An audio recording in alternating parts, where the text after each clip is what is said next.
मैं मोहम्मद नईम शेख। तो मैं आपसे पूछना चाहता हूं कि अगर आपके या हमारी फैमिली में कोई नौजवान की मौत वाकई होती है, जिसकी जवान बीवी भी है और हो सकता है एक या दो बच्चे भी है, तो जब फैमिली मेंबर्स, दोस्त अहबाब उस मैयत में आते तो सबसे पहले उस बेवा यंग विडो से क्या सवाल करते हैं?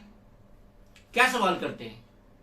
सबसे पहले उस विडो से ये सवाल किया जाता है कि जाने वाले की कोई बीमा पॉलिसी थी, इंश्योरेंस पॉलिसी थी, और अक्सर और बेशतर सबसे पहले यही सवाल किया जाता है, ताकि वो इंश्योरेंस पॉलिसी के क्लेम से जो अमाउंट आएंगी उससे बेवा अपने घर का किराया अदा कर सके, मेंटेनेंस अदा कर सके, लाइट बिल अदा कर सके, खाना खुराकी का कर सके, बच्चों की तालीम और शादी का इंतजाम कर सके। ये सवाल हर मैयत में, हर जवान की मौत में किया जाता है। लेकिन जब वो जवान जिंदा रहता है तो वो कभी भी इंश्योरेंस और बीमा पॉलिसी की तरफ ध्यान ही नहीं देता, और खास तौर से मुस्लिम माशरा वो इसे हराम करार देते हैं। उनका ये नजरिया है कि गोया हमने अगर इंश्योरेंस निकाले तो हमने अपनी जान की कीमत लगाए, जबकि जान की कोई कीमत लगा नहीं सकता, वो मालिक की देन है और वो कब लेगा किसे पता नहीं है। लेकिन जब ये जवान चला जाता है, जवानी में अपनी जवान बीवी को छोड़ के, मासूम छोटे बच्चों को छोड़ के, तो इन पे क्या गुजरती है? दुनिया के कई ममालिक है जो गवर्नमेंट अपने सिटीजन के लिए खुद से प्रीमियम भरती, जो साल का प्रीमियम आता है इंश्योरेंस पॉलिसी का, खुद से भरती है। लेकिन हिंदुस्तान एक बहुत बड़ा मुल्क है और दुनिया की अभी नंबर 1 पॉपुलेशन हो चुकी है, तो गवर्नमेंट के पास इतना पैसा नहीं कि सबका प्रीमियम अमाउंट भर सके। तो मेरी ये गुजारिश रहेंगी सिटीजन ऑफ इंडिया से कि आप लोग भी अपनी इंश्योरेंस कराइए।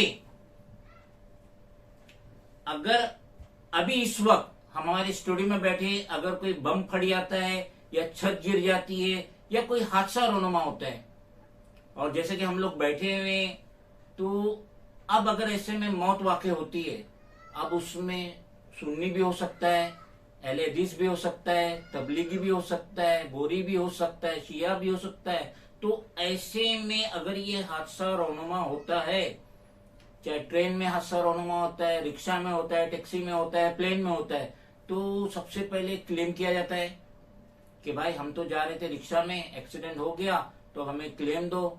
गवर्नमेंट से क्लेम किया जाता है और क्लेम की अमाउंट मिलती है, क्योंकि वो रिक्शा का, वो टैक्सी का, वो एरोप्लेन का, वो ट्रेन का, सब में इंश्योरेंस रहता है, जो भी इसके मुसाफिर है। तो जब हम गवर्नमेंट से वो क्लेम का पैसा लेते हैं, वो भी इंश्योरेंस ही है, तो वहां से हम वो पैसा लेते, तो वो क्या पैसा है? क्या वो जान का पैसा है?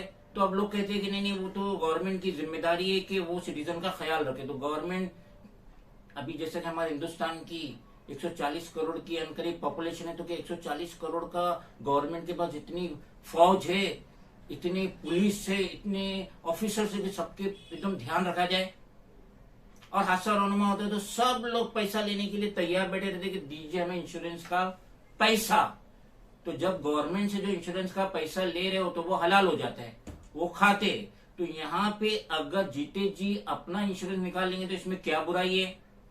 और अगर जवान मर जाता है तो उसके बाद उसकी बेवा जो मजबूर हो जाती है, अगर उसका हस्बैंड कोई दौलत, कोई प्रॉपर्टी छोड़ के नहीं गया, ज़कात पे, सदके पे, इमदाद पे मुनसिर हो जाती, तो वो नौबत लाने से अच्छा नौजवानों को अपनी जवानी में ही अपना इंश्योरेंस निकाल लेना चाहिए। प्रीमियम बहुत नॉमिनल रहता है, और इंश्योरेंस का मतलब होता है फक्त इंश्योरेंस, यानी टर्म इंश्योरेंस।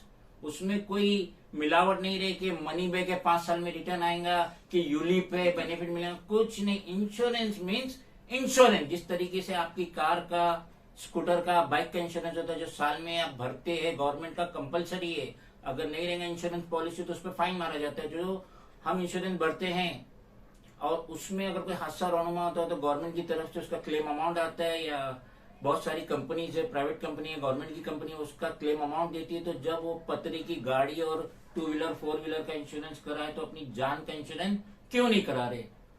तो मैं स्ट्रांगली रिकमेंड करूंगा कि सिटीजन ऑफ इंडिया इस तरफ तवज्जो दे और अपनी बीवी और बच्चों से अगर प्यार है तो टर्म इंश्योरेंस निकाल लीजिए, भले ही वो 10 लाख का रहे, 20 लाख का रहे, 50 लाख का रहे, करोड़ का रहे, एक निकाल लीजिए। और इसका नियम ये है कि जितनी आपकी सालाना आमदनी है, अगर सालाना आमदनी अगर आपकी 1 लाख रुपया है तो उसका 10 टाइम्स यानी 10 लाख का इंश्योरेंस होना चाहिए। प्रीमियम टर्म इंश्योरेंस का बहुत कम रहता है, एज के हिसाब से रहता है और 65, 70, 75 की एज तक रहता है। और अगर हम जिंदा है तो वो इंश्योरेंस में से कुछ भी रिफंड नहीं मिला, उसकी जरूरत भी नहीं, क्योंकि हम जिंदा तो हम सारे अपने खर्चात उठा सकते हैं हमारी फैमिली के। और अगर हम नहीं रहते, जिस टाइम बीवी बच्चों को तकलीफ होती है उनके एजुकेशन के लिए, खुराकी के लिए, रहने के लिए, तो इसके लिए इंश्योरेंस निकाल लीजिए, ताकि अगर हम रहे ना रहे हमारी फैमिली खुशहाल रहे।